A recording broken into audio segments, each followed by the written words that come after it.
Subscribe now and press the bell icon. Never miss an update.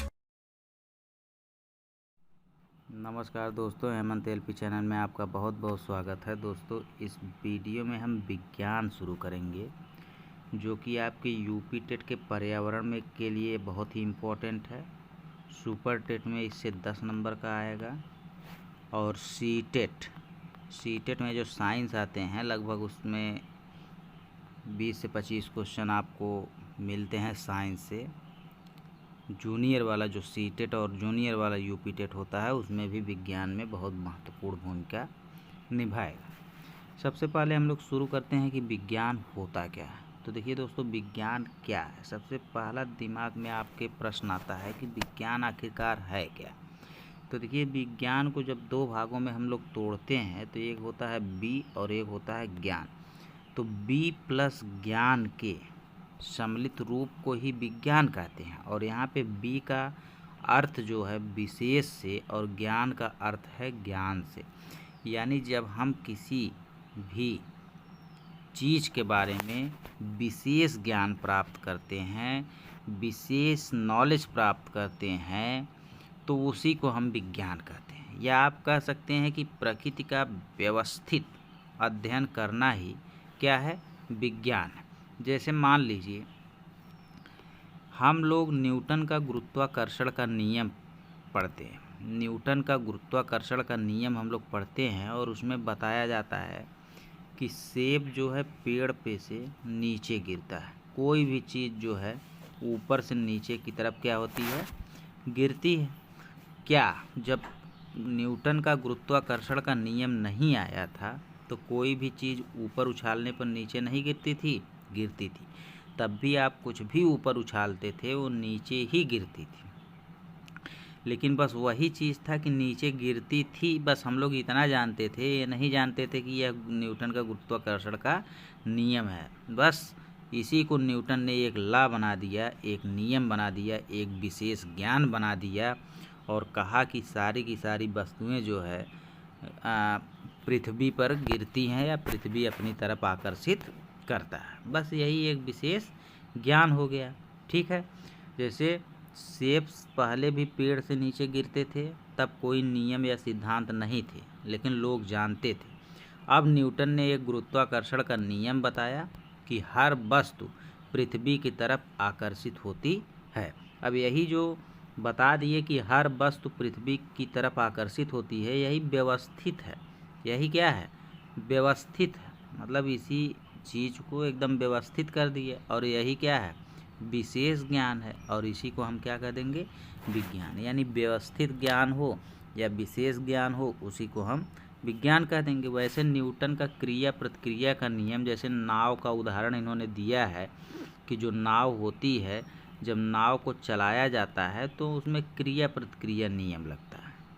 कौन सा नियम लगता है, क्रिया प्रतिक्रिया नियम लगता है। जब नाविक इसको आगे करता है तो आगे वो चलता है, तो मतलब क्रिया प्रतिक्रिया नियम लगता है।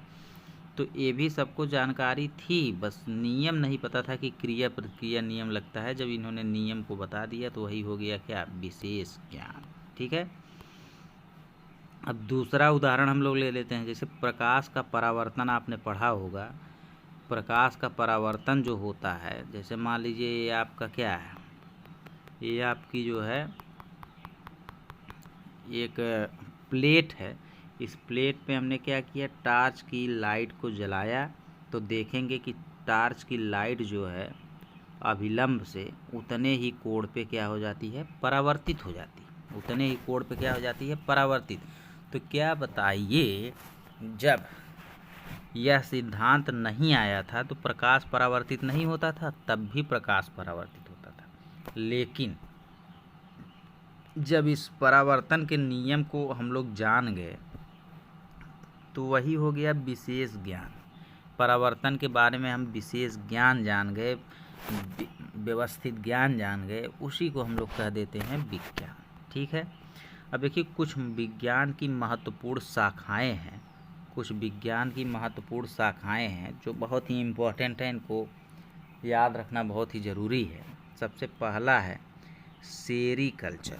तो सेरीकल्चर जो होता है, सेरीकल्चर रेशम कीट पालन से संबंधित अध्ययन। देखिए सेरीकल्चर जो होता है वो रेशम कीट पालन से संबंधित अध्ययन। सेरीकल्चर में किसका अध्ययन होता है? तो रेशम कीट पालन से संबंधित अध्ययन होता है।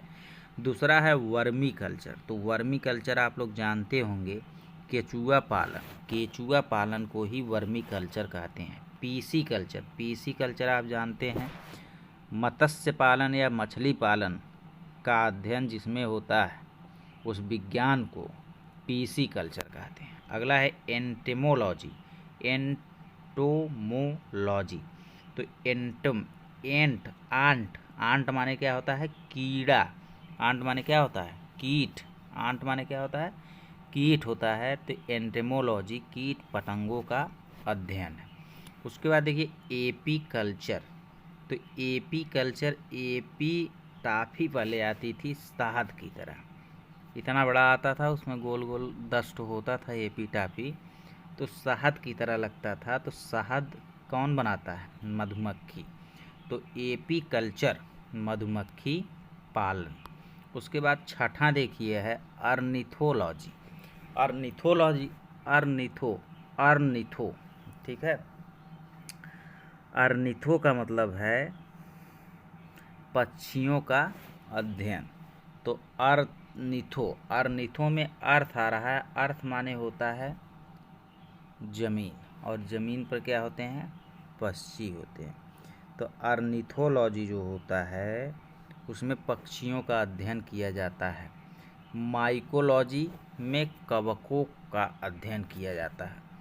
अब देखिए माई को कवक पसंद है। माई मतलब मम्मी, मम्मी को कवक पसंद है, कहने का मतलब मशरूम की सब्जी पसंद है, ठीक है। फाइकोलॉजी जो है शैवालों का अध्ययन जिस विज्ञान में किया जाता है उसको कहते हैं फाइकोलॉजी। क्या कहते हैं? फाइकोलॉजी। अब देखिए फाइकोलॉजी यहाँ पे लिखा है फाई न, तो इसे आप याद कर लीजिए काई। क्या याद कर लीजिए? काई। और काई को ही क्या कहते हैं? शैवाल। काई, काइकोलॉजी, फाइकोलॉजी, शैवाल। एग्रोलॉजी, तो एग्रो माने घास होता ही है, तो एग्रोलॉजी। साइटोलॉजी, साइटो, देखिए साइटो मतलब सेल, साइटो सेल से बना है। साइटोलॉजी कोशिका का अध्ययन। ईथोलॉजी क्या है? ईथोलॉजी मानव व्यवहार का अध्ययन, मोस्ट इम्पॉर्टेंट है।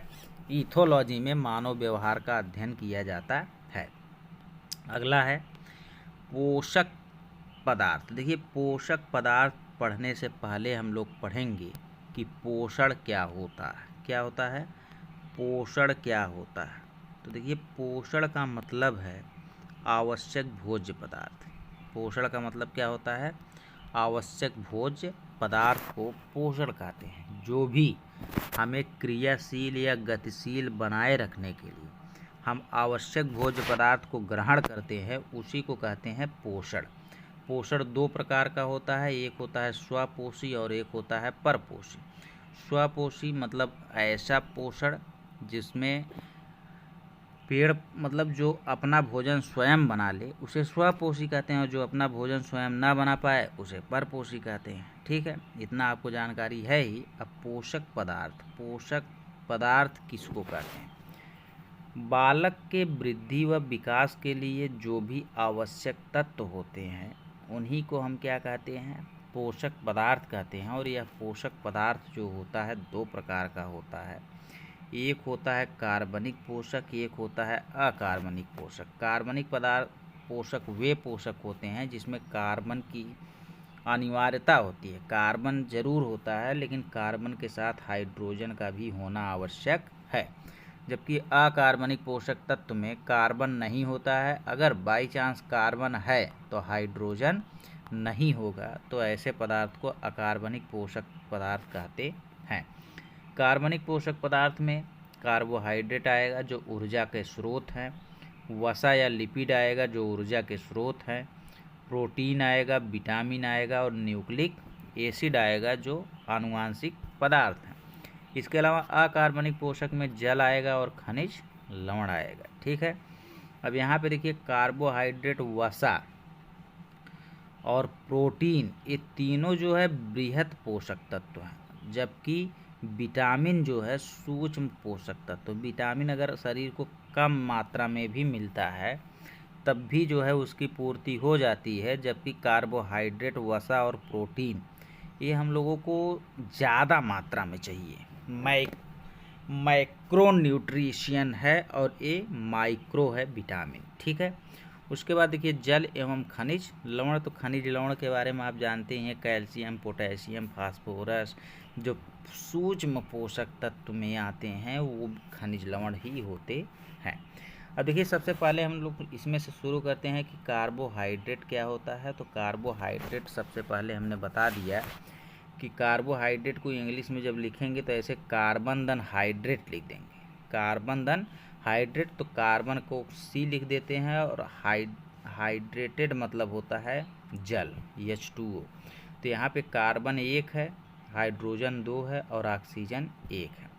तो आप कह सकते हैं कि कार्बोहाइड्रेट जो है ऊर्जा के स्रोत हैं, जिसमें दोनों प्रकार की ऊर्जाएं होती हैं, त्वरित ऊर्जा भी होती है और संचित ऊर्जा भी होती है। कार्बोहाइड्रेट 3 प्रकार की होती हैं, जिसमें से 2 प्रकार जैसे मोनो कार्बोहाइड्रेट और डाई कार्बोहाइड्रेट या मोनोसैकेराइड या डाईसैकेराइड में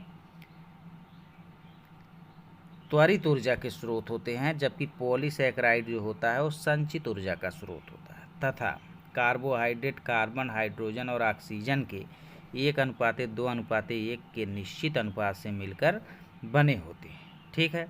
जैसे संचित ऊर्जा का स्रोत जो होता है तो उसमें जीव जंतु शैवाल में जो पाया जाता है ग्लाइकोजन के रूप में पाया जाता है। ग्लाइकोजन में उनके क्या होता है, संचित होता है, जबकि पेड़ पौधों के सेलुलोज में संचित एनर्जी होती है। अब यहाँ पे हम लोग पढ़ लेते हैं कि 1 ग्राम अगर कार्बोहाइड्रेट या शर्करा आप खा रहे हैं तो उससे 4.2 किलो कैलोरी ऊर्जा लगभग मिलती है, और हमारे शरीर में जितनी ऊर्जा की आवश्यकता होती है उसका 65% भाग अकेले कार्बोहाइड्रेट ही बनाता है।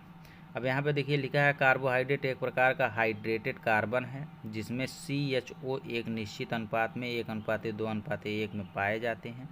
यह हमारे कुल शरीर की ऊर्जा आवश्यकता के 65% भाग से अधिक की पूर्ति करता है, और इसे खाने से 1 ग्राम में 4.2 किलो कैलोरी ऊर्जा प्राप्त होती है। उदाहरण के रूप में चावल का जो मंड या मांड होता है, ऊपर से जो गाज हम लोग निकालते हैं, उसमें बहुत ज़्यादा कार्बोहाइड्रेट पाया जाता है। आलू में भी क्या पाया जाता है, कार्बोहाइड्रेट पाया जाता है।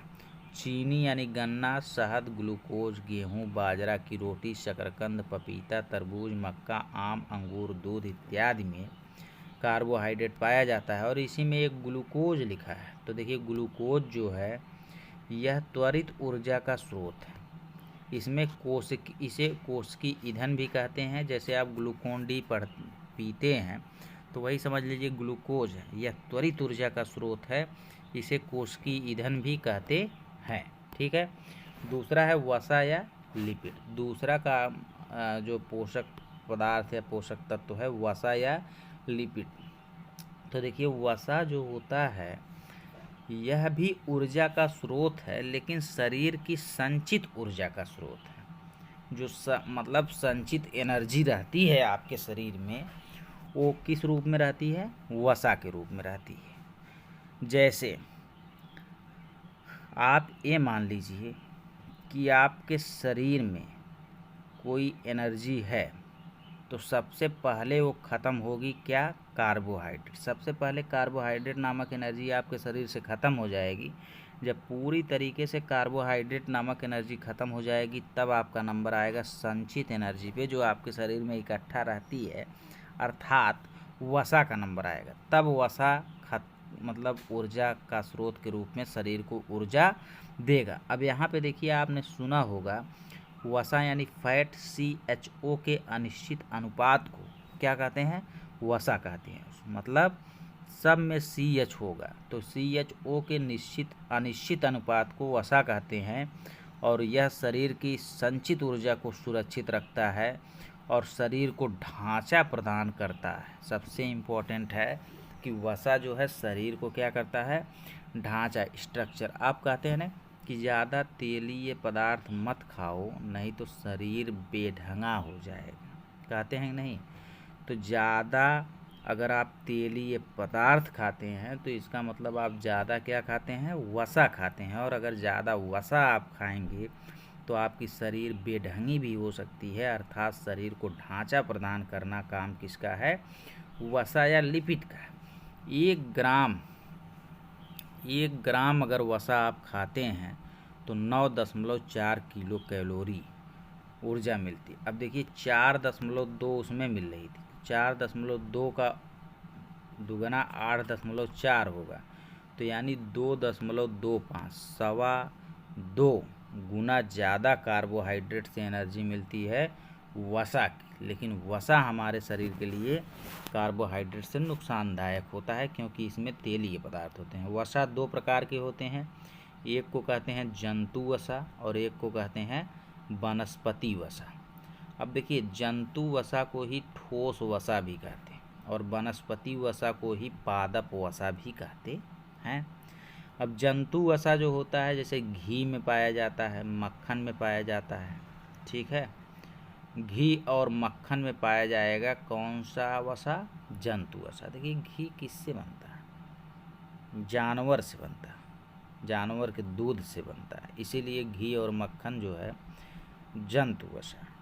और वनस्पति वसा जो है, जो तेल से, जैसे सोयाबीन के तेल में वनस्पति वो वसा पाया जाएगा, सरसों के तेल में वनस्पति वसा पाया जाएगा, सूरजमुखी के तेल में, यानी जितने भी रिफाइन ऑयल होते हैं सब में पाया जाएगा वनस्पति वसा।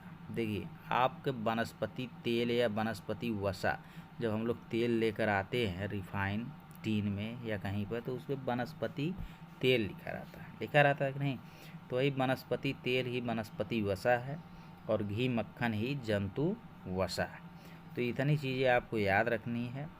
और देखिए जंतु वसा ठोस रूप में रहता है, कभी कभी ठोस रूप में, जैसे घी देखिए जम जाता है, मक्खन जम जाता है, ठीक है। तो ये चीज़ आपको जानना है। आगे चलते हैं तो प्रोटीन आ जाता है, तो प्रोटीन के बारे में हम पढ़ेंगे। प्रोटीन में देखिए प्रोटीन, तो टीन यहाँ पे आ रहा है, तो टीन कैसी होती है, मजबूत होती है। प्रोटीन में टीन आ रहा है तो टीन कैसा होता है, मजबूत होता है, अर्थात हड्डी को मजबूत करने का काम या हड्डी को निर्माणित करने का काम होता है किसका, प्रोटीन का। प्रोटीन शब्द का सर्वप्रथम प्रयोग जो है बर्जीलियस ने किया है, और प्रोटीन को हम कहते हैं निर्माणकारी पदार्थ। क्यों निर्माणकारी पदार्थ कहते हैं, क्योंकि यह हमारे हड्डियों को मजबूत करने के काम में आता है। अब देखिए चूँकि यह भी एक कार्बनिक तत्व है तो CHO तो होगा ही, तो CHO होगा, बस इसी में आप जोड़ देंगे नाइट्रोजनी पदार्थ को। तो जब CHO में नाइट्रोजनी पदार्थ पेप्टाइड बांड के द्वारा जुड़ जाते हैं तो बनाते हैं क्या, एमिनो अम्ल। क्या बनाते हैं, एमिनो अम्ल। और इन एमिनो अम्लों की संख्या होती है कितनी, 20। और यही 20 में से 10 का निर्माण जो होता है शरीर स्वयं निर्मित कर लेती है, और 10 का निर्माण जो है बाहर से हड्डी का निर्माण करने के लिए होता है। जैसे 10 का निर्माण तो स्वयं शरीर ही कर लेती है, और 10 का निर्माण जो आप प्रोटीन खाते हैं उससे होता है, और वह हड्डी को क्या करता है, मजबूत करता है। तो हड्डी का निर्माण करने के लिए होता है, तो इसीलिए इसको निर्माणकारी पदार्थ कहते हैं। देखिए प्रोटीन एक ऐसा कार्बनिक पदार्थ है जिसमें नाइट्रोजनी तत्व मुख्य रूप से होते हैं। इसी के द्वारा एमिनो अम्ल का निर्माण होता है, जिसकी संख्या 20 होती है। चूँकि 10 का निर्माण स्वयं शरीर तथा 10 का निर्माण हमें प्राप्त करना पड़ता है, चूँकि ये अमीनो अम्ल शरीर के निर्माण के लिए अत्यधिक आवश्यक है, इसलिए इसे निर्माणकारी पदार्थ भी कहते हैं। ये सभी कार्बनिक पदार्थ आपस में पेप्टाइड बांड द्वारा जुड़े होते हैं। यहाँ पे देखिए पेप्टाइड बांड बताया है, जैसे आप लोग हो सकता है इंटर में अगर सही से रसायन विज्ञान पढ़े होंगे तो ये जो इनको पेप्टाइड बांड कहते हैं, ठीक है। अब देखिए प्रोटीन के स्रोत तो प्रोटीन के स्रोत सर्वाधिक प्रोटीन सोयाबीन में पाया जाता है। सोयाबीन को ही सर्वोत्कृष्ट स्रोत कहते हैं। सर्वाधिक लगभग 40% जो है प्रोटीन सोयाबीन के बीज में पाया जाता है, जबकि उसके बाद मशरूम में पाया जाता है। उसके बाद दाल में पाया जाता है। दालों में प्रोलैमिन्स नामक प्रोटीन पाया जाता है। और दाल में भी सबसे ज़्यादा अरहर के दाल में प्रोटीन पाया जाता है। उसके बाद चना के दाल में प्रोटीन पाया जाता है। इसके बाद देखिए अंडे यानी एल्बुमिन प्रोटीन अंडे में पाया जाता है। एल्बुमिन प्रोटीन और अंडे में भी काफ़ी मतलब ज़्यादा प्रोटीन पाया जाता है। उसके बाद रक्त में ग्लोबिन यानी हीमोग्लोबिन टाइप प्रोटीन पाया जाता है। तो इस तरीके से ये सब जो है प्रोटीन हम लोग को मिलता है इन सब चीज़ों से। उसके बाद देखिए दोस्तों, प्रोटीन की कमी से होने वाले रोग हैं मैरामस और क्वाशियाकोर रोग नामक बीमारी होती है।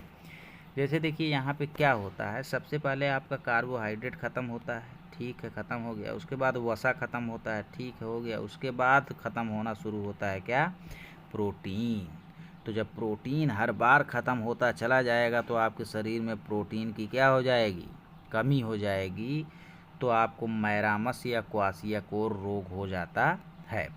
अगर देखिए, अगर आपको ऊर्जा यानी कार्बोहाइड्रेट वसा नहीं मिल रहा है और उसके साथ प्रोटीन भी नहीं मिल रहा है तो आपको रोग होता है कौन सा, मैरामस रोग। और बाई चांस आपको कार्बोहाइड्रेट और वसा मिल रहा है यानी ऊर्जा मिल रही है, उसके बावजूद आपके शरीर में प्रोटीन की कमी आ जाती है तो आपको होता है क्वाशियाकोर रोग, ठीक है। जब दोनों की कमी होती है ऊर्जा और प्रोटीन की, तब मैरामस रोग होता है। जब ऊर्जा की कमी नहीं रहती है, प्रोटीन की कमी रहती है, तब जो है क्वाशियाकोर रोग होता है। अब मैरामस रोग क्या होता है, मैरामस रोग जो है 1 वर्ष से छोटे शिशु को होता है। जब इसमें माँ का दूध यानी कार्बोहाइड्रेट, वसा, प्रोटीन कुछ नहीं पाता है बच्चा, तो बचपन में ही बूढ़ा दिखने लगता है, सूखा या झुर्रियाँ पड़ जाती हैं उसके चेहरे पर, हाथ पैर अत्यधिक पतले हो जाते हैं। तो उसी को हम कहते हैं मैरामस रोग। इसका रोकथाम है कि प्रोटीन की पूर्ति किया जाए। वैसे ही क्वाशियाकोर भी है। क्वाशियाकोर में आपको एनर्जी मिलती रहेगी लेकिन प्रोटीन नहीं मिलेगा तो हड्डियां झूलती हुई प्रतीत हो जाती हैं, बच्चा एकदम बूढ़ा दिखने लगता है। तो ये 2 प्रकार की रोग हैं प्रोटीन से होने वाले।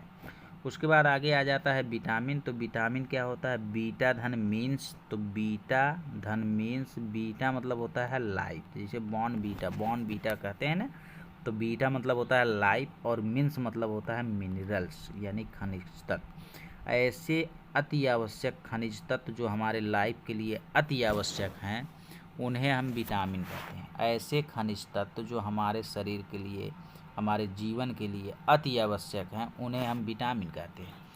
विटामिन शब्द का प्रयोग सर्वप्रथम फंक द्वारा 1911 में किया गया। इन कार्बनिक पदार्थों की आवश्यकता लघु मात्रा में होती है तथा इनकी मात्रा से कुछ रोग हो जाते हैं। अगर आप विटामिन को नहीं खाएंगे तो आपको रोग हो जाता है। आपको क्या हो जाता है, रोग। और इनकी मात्रा जो है बहुत कम चाहती है, बहुत कम चाहती है, बहुत लघु मात्रा में चाहिए। लेकिन अगर आप नहीं बिल्कुल खाएंगे तो आपको तमाम प्रकार के रोग हो जाते हैं। अब देखिए विटामिन का वर्गीकरण 2 प्रकार से होता है, एक जल में घुलनशील और एक वसा में घुलनशील।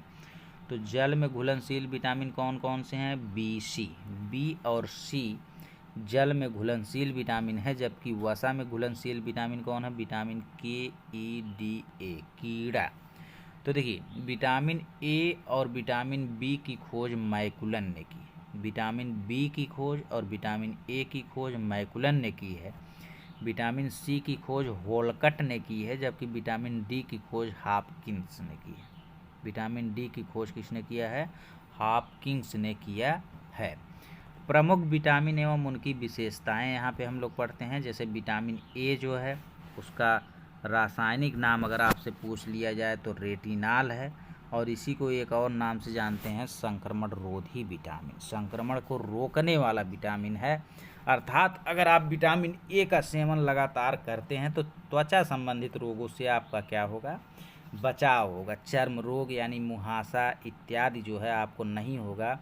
अगर आप नियमित रूप से गाजर का या पका पपीता का या आम का, टमाटर का, हरे पत्तेदार सब्जी इत्यादि, मछली के काट, लीवर का प्रयोग अगर कर रहे हैं तो आपको जो है कभी भी संक्रमण रोधी विटामिन नहीं, मतलब संक्रमण को रोक देगा यह विटामिन, अर्थात त्वचा संबंधित रोगों से क्या करेगा, बचा लेगा। अब देखिए विटामिन ए की कमी से रोग होता है रतौंधी, यूपी टेट में आया हुआ है, आप सभी लोग जानते हैं कि विटामिन ए की कमी से रतौंधी रोग होता है, या इसी को जीरोफ्लैथैलेमिया कहते हैं। रतौंधी रोग का मतलब होता है कि रात में कम दिखाई देना या रात में दिखाई न देना, लेकिन जब दिन और रात दोनों में नहीं दिखाई देगा तो उसी को कहते हैं जीरोफ्लैथैलेमिया।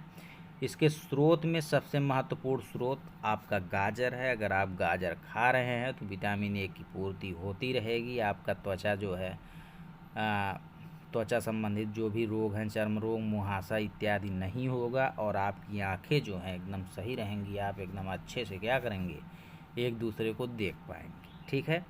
और इसके अलावा पका पपीता, आम, टमाटर, हरे पत्तेदार सब्जियां इत्यादि, मछली के काट, लीवर, यकृत का तेल इत्यादि में भी विटामिन ए पाया जाता है। उसके बाद हम लोग आ जाते हैं विटामिन बी। विटामिन बी का रासायनिक नाम आप लोगों को पता होगा। विटामिन बी का रासायनिक नाम थायमीन है, और यहाँ पे थायमीन से रोग होता है, विटामिन बी की कमी से रोग होता है बेरी रोग। बेरी को हम लोग कहते हैं कि बारी बारी से आपका एक एक चीज़ जो है खराब होता चला आएगा। सबसे पहले आपकी केंद्रीय तंत्रिका तंत्र, जो मस्तिष्क का एक भाग है, सबसे पहले वो खराब हो जाएगा। केंद्रीय तंत्रिका तंत्र जो है आपका फेल हो जाएगा तो आप पागल हो जाएंगे। उसके बाद धीरे धीरे आपका हृदय भी फेल हो जाएगा, और हृदय फेल होने के बाद आपका पश्चाघात की स्थिति के कारण, हार्ट अटैक की स्थिति के कारण आपकी मौत हो जाती है। उसी को कहते हैं बेरी रोग। और विटामिन बी के स्रोत हैं, चावल का ऊपरी परत में विटामिन बी पाया जाता है, सभी अनाज में विटामिन बी पाया जाता है, ईस्ट या खमीर में विटामिन पाया जाता है। अब देखिए ईस्ट क्या होता है या खमीर क्या होता है, तो देखिए ईस्ट या खमीर एक प्रकार का जो है जीवाणु है जिससे शराब का निर्माण होता है। ठीक है, एक प्रकार का जीवाणु है जिससे किसका निर्माण होता है, शराब का निर्माण होता है। चावल को पॉलिश करने पर कौन सा विटामिन नष्ट हो जाता है? अगर आप चावल पॉलिश कर देंगे तो विटामिन बी जो है या थायमीन जो है नष्ट हो जाएगा। अगला है विटामिन सी। अगला कौन सा विटामिन है? Vitamin C. विटामिन सी इस तरीके से लिखेंगे तो इसी को अगर इस तरीके से बना देंगे तो इसी को कहेंगे स्कारबिक अम्ल। एस्कॉर्बिक अम्ल, विटामिन सी का रासायनिक नाम एस्कॉर्बिक अम्ल है, और इसी को प्रतिरोधी विटामिन भी कहते हैं। इसी को क्या कहते हैं? प्रतिरोधी विटामिन भी कहते हैं। यानी यह रोग प्रतिरोधक विटामिन है। रोगों से लड़ने में सबसे ज़्यादा अगर कोई भी विटामिन मदद करता है तो वो विटामिन सी है। रोगों से लड़ता है अर्थात जैसे छोटी मोटी बीमारियां, सर्दी, जुखाम, बुखार हुआ, तो आप विटामिन सी का सेवन अगर आप कर रहे हैं तो आपको सर्दी, जुखाम, बुखार से निजात दिला देगा।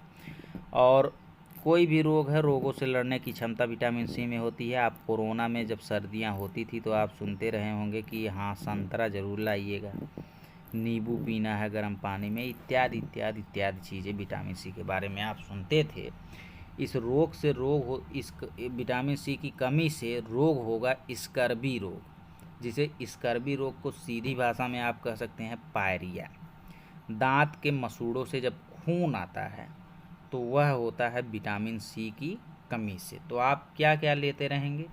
सबसे ज़्यादा कच्चे अमरूद में विटामिन सी पाया जाता है, लेकिन आपके ऑप्शन में ज़्यादातर आता है आंवला। तो आप ये जानिए कि सबसे ज़्यादा विटामिन सी आंवला में पाया जाता है। उसके बाद नींबू या संतरा, सहजन की पत्तियां और खट्टे फल, साइट्रिक फल में भी विटामिन सी पाया जाता है। ठीक है। उसके बाद देखिए हम लोग बात करते हैं मांसाहारी पदार्थ। मांसाहारी पदार्थों में इसकी मात्रा नहीं पाई जाती है और तापमान के प्रति संवेदनशील विटामिन होता है। अगर किसी भी चीज़ में विटामिन सी है और उसे आपने गरमा दिया, अगर उसको गरमाए, तापमान बढ़ाए, तो वह विटामिन सी भी क्या हो जाएगा, उड़ जाएगा। विटामिन सी क्या हो जाएगा, उड़ जाएगा। जैसे कच्चे दूध में, दूध जब लगा के लाते हैं तो उसमें विटामिन सी पाया जाता है, लेकिन ज्यों उस दूध को गरमा देते हैं विटामिन सी क्या हो जाता है, ख़त्म हो जाता है। ठीक है। वैसे हम लोग पढ़ते हैं विटामिन डी, डीसी, कैल्सीफेराल, इसी को हार्मोन विटामिन भी कहते हैं। ठीक है, हार्मोन विटामिन भी इसी को कहते हैं। ठीक है, हम लोग जो भी एक्टिविटीज़ करते हैं, सारे एक्टिविटीज़ का कारण होता है हार्मोन। जो भी क्रियाएं हम अपने शरीर में करते हैं, सारी क्रियाओं का जिम्मेदार कौन होता है, हार्मोन। ठीक है। अब यहाँ पे देखिए विटामिन डी को कैल्सीफेराल कहते हैं और कैल्सीफेराल में कैल्शियम आ रहा है, तो कैल्शियम आपके हड्डी को मजबूत करता है। तो कहने का मतलब ये है कि विटामिन डी जो है आपके हड्डी को मजबूत करता है, और वही अगर विटामिन डी नहीं है तो आपको रोग हो जाएगा, जिसमें आपकी हड्डी का क्या हो जाएगी, कमज़ोर हो जाएगी। यानी कौन सा रोग हो जाएगा, सूखा रोग या रिकेस्ट रोग जो होता है बच्चों में होता है, और यही समय के साथ अगर बहुत दिन तक रह गया तो इसी को वयस्क में क्या कहते हैं, ऑस्ट्रियोमलेशिया कहते हैं। यानी रोग दोनों एक ही है। अगर सूखा या रिकेस्ट नाम लेंगे तो आप स्वयं जान जाएंगे कि यह बच्चों में होता है, लेकिन अगर ऑस्ट्रियोमलेशिया नाम लेंगे तो यह स्वयं आप जान जाएंगे कि यह वयस्कों में होता है। इसका स्रोत जो है सूर्य का प्रकाश है। इसका स्रोत क्या है, सूर्य का प्रकाश है। विटामिन डी जो है सूर्य के प्रकाश में मिलता है, लेकिन सूर्य का प्रकाश भी कब से कब तक का रहना चाहिए, तो 8 बजे के पहले का सूर्य का प्रकाश रहना चाहिए, सुबह 8 बजे के पहले का। ठीक है। इसके अलावा दूध, अंडा, शार्क मछली के यकृत, तेल, कार्ड, लीवर इत्यादि में भी विटामिन डी पाया जाता है। इस सूखा रोग या रिकेस्ट रोग में जो पैर होता है धनुषाकार हो जाता है, और कभी कभी तो दूर मतलब इस तरीके से हो जाता है और कभी कभी इस तरीके से हो जाता है। चलते वक्त जो है दोनों ये ठेहुना जो होते हैं वो लड़ते हैं। ठीक है, चलने फिरने में कठिनाई होती है। उसके बाद हम लोग पढ़ते हैं विटामिन ई। विटामिन ई को टोकोफेराल कहते हैं, ई को टोकोफेराल कहते हैं, और इसी को ब्यूटी विटामिन कहते हैं। जैसे विटामिन ए था, तो विटामिन ए की तरह ही विटामिन ई भी है, जो त्वचा को स्वस्थ बनाए रखती है। त्वचा को क्या करती है, स्वस्थ बनाए रखती है, और इससे रोग जो होता है, प्रजनन क्षमता का ह्रास होता है। और यह प्रयोग अभी स्त्रियों में ही हुआ है और पुरुषों में यह नहीं हुआ है। इसमें जो है प्रजनन क्षमता मतलब प्रजनन करने का इच्छा ही नहीं जगती, मतलब फीलिंगलेस होती हैं। और अगर प्रजनन करने के लिए अगर स्त्रियों को उकसाया भी जाए तो उन्हें दूसरों से घृणा होती है, उल्टी हो जाती है, ऐसा प्रयोग में बताया गया है। स्रोत है गेहूं अंकुरित तेल, गेहूं अंकुरित तेल, सोयाबीन का तेल, नारियल का तेल, हरी सब्जी, मक्खन, दूध, जौ, मक्का, चावल इत्यादि में पाया जाता है विटामिन ई, और मांसाहारी में बहुत कम पाया जाता है विटामिन ई। अगला है विटामिन के। तो विटामिन के को नेफ्ताक्यूनोन या फिलोक्यूनोन कहते हैं। इसका रासायनिक नाम नेफ्ताक्यूनोन या फिलोक्यूनोन है। रक्त स्राव विरोधी, यह क्या है, रक्त स्राव विरोधी, यानी रक्त के बहने का विरोध करता है, अर्थात रक्त का थक्का बना देता है, रक्त का थक्का बना देता है। के है तो रक्त का थक्का क्या हो जाएगा, बन जाएगा, और अगर के की कमी है तो रक्त का थक्का नहीं बनेगा, ब्लड क्लॉटिंग नहीं होगी, यानी रक्त का जमाव नहीं होगा, बल्कि रक्त हमेशा क्या होता रहता है, बहता रहेगा। इसके स्रोत हैं अल्फाफा, एक प्रकार की घास, चोकर, गेहूं का छिलका, पालक, हरी सब्जी, दूध इत्यादि। तो यहाँ पे प्रश्न आता है किस विटामिन की कमी से घाव से रक्त बहना नहीं रुकता है। तो विटामिन के की कमी से घाव से रक्त बहना नहीं रुकता है। इसी को हीमोफीलिया नामक बीमारी भी कहते हैं, हीमोफीलिया।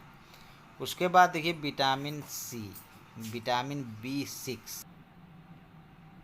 विटामिन सी को पायराडॉक्सिन कहते हैं, पायराडॉक्सिन कहते हैं। और विटामिन B12 को साइनोकोबालामिन कहते हैं। तथा आयरन यानी लोहा की कमी से एनीमिया रोग यानी खून की कमी होती है। तो विटामिन B6, विटामिन B12 और आयरन की कमी से एनीमिया रोग होता है। और एनीमिया रोग में होता क्या है, खून की कमी होती है। अगर कोई पूछ लिया विटामिन B5 को क्या कहते हैं, तो पेंटाथेनिक कहते हैं। प्रिवेंटिंग पेलाग्रा नामक बीमारी इससे होती है।